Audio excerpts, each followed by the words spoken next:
Bonjour, dans cette vidéo, je te propose la dernière partie du cours sur les quotients.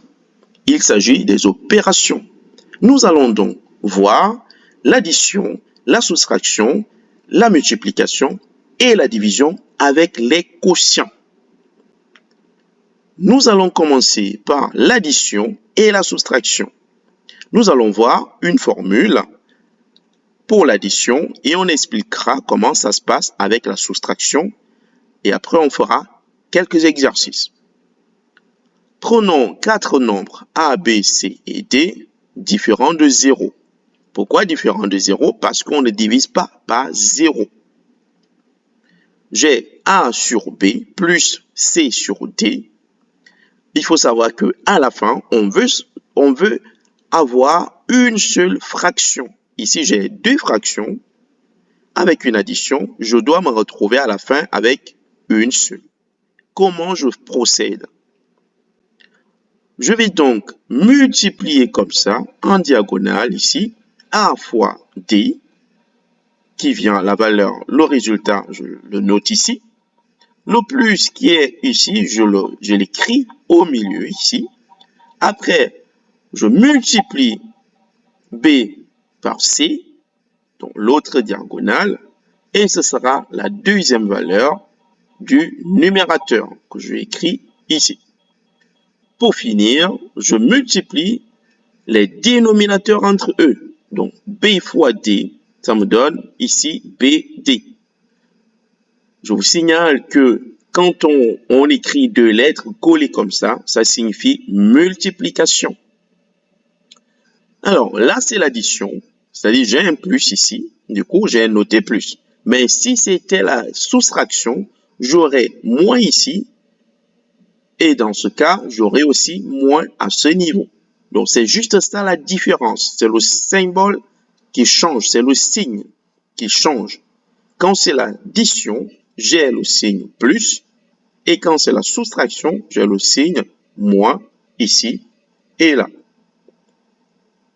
Nous allons donc regarder quelques exemples. Le premier, 4 sur 5 plus 7 sur 3. Je vais donc multiplier comme ça, comme on a vu, comme pour la formule, en diagonale, 4 fois 3, comme ici, plus ce plus-là, 5 fois 7, divisé par 5 fois 3, comme ici, les deux dénominateurs. Ce qui me donne 4 fois 3, c'est 12, je note ici, le plus, il est là, 5 fois 7, c'est 35, ça vient ici, 5 fois 3, c'est 15 pour le dénominateur. Je fais l'addition au numérateur. Après, je note le résultat ici. Le dénominateur, je l'écris ici. Deuxième exemple. Cette fois-ci, c'est la soustraction. J'ai 9 divisé par 4 moins 12 divisé par 7. Je vais donc multiplier en diagonale pour avoir la valeur du numérateur. Donc, 9 fois 7, vous l'avez ici, le résultat il vient là. Le moins ici, je l'écris ici, 4 fois 12, et les dénominateurs, je les multiplie aussi entre eux, 4 fois 7. Je fais mes opérations, 9 fois 7, c'est 63, le moins, je l'écris là, 4 fois 12, c'est 48, et le dénominateur, 4 fois 7, c'est 28. Je fais la soustraction ici au numérateur, je note les résultats. Pour la multiplication, comment ça marche? Nous allons reprendre nos 4 valeurs qui sont différentes de 0. La formule A divisé par B fois C divisé par D. Je multiplie les numérateurs entre eux. Ça me donne ici AC, c'est-à-dire A fois C. Et les dénominateurs aussi, je les multiplie entre eux, ce qui me donne ici BD, c'est-à-dire B fois D. C'est beaucoup plus simple que l'addition et la soustraction. Il suffit de multiplier les numérateurs entre eux et les dénominateurs entre eux. Quelques exemples. Premier exemple, 4 sur 5 fois 7 sur 3. je multiplie les numérateurs entre eux, c'est-à-dire 4 fois 7 et 5 fois 3. Je fais mes opérations, j'ai 28 sur 15. Un autre exemple, 9 sur 4 fois 12 sur 7, c'est la même chose, je multiplie les numérateurs entre eux, les dénominateurs entre eux, je fais mes opérations, ici ça me donne 108 divisé par 28, ça je peux le simplifier. Vous avez vu en classe de 5e qu'on peut simplifier, comment simplifier les fractions. En haut, j'ai un nombre pair, en bas j'ai un nombre pair, je peux donc simplifier par 2, en divisant en haut par 2 et en bas aussi par 2, ce qui me donne 54 sur 14. Les deux sont encore des nombres pairs, je peux encore donc les diviser chacun par 2. En haut, je divise 54 par 2, ça me fait 27, et 14 divisé par 2, c'est 7. Là, ce n'est plus divisible, je laisse ça comme ça. Pour la division, je reprends mes 4 nombres différents de 0. J'ai A sur B divisé par C sur D. C'est la même chose. On peut aussi noter, comme vous voyez ici, la division qui est là. C'est ça la barre que vous avez ici.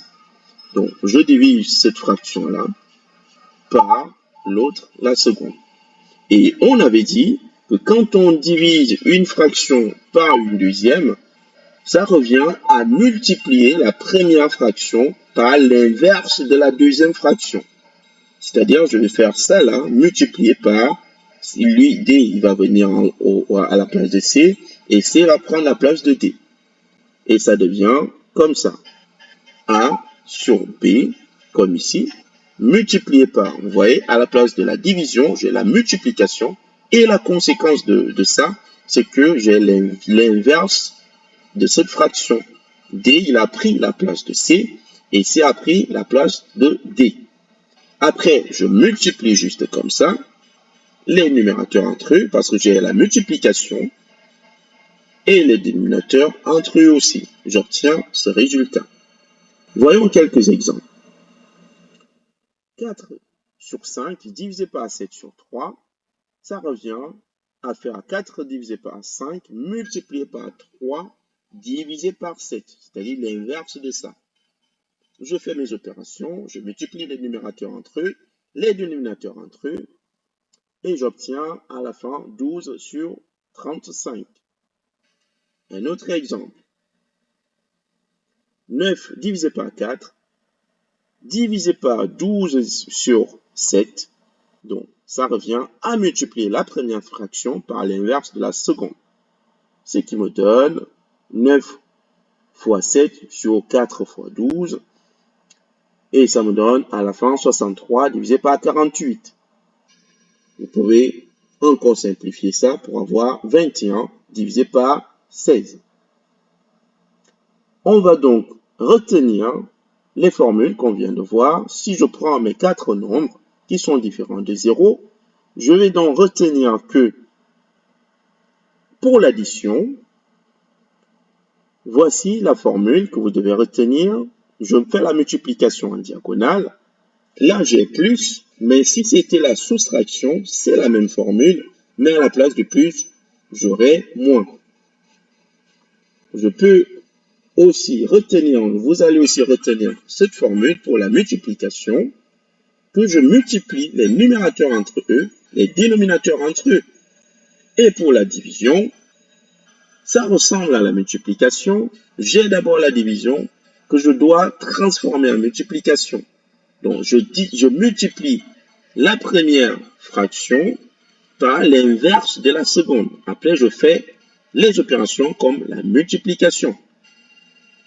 Avant donc de nous quitter, je vous propose quelques exercices. Vous allez prendre votre livre de 3e à la page 128, exercice 2. Vous avez le coup de pouce. Ce sera à vous de retrouver ces valeurs que vous avez sur l'écran. Je vous dis donc à bientôt les amis pour le prochain cours.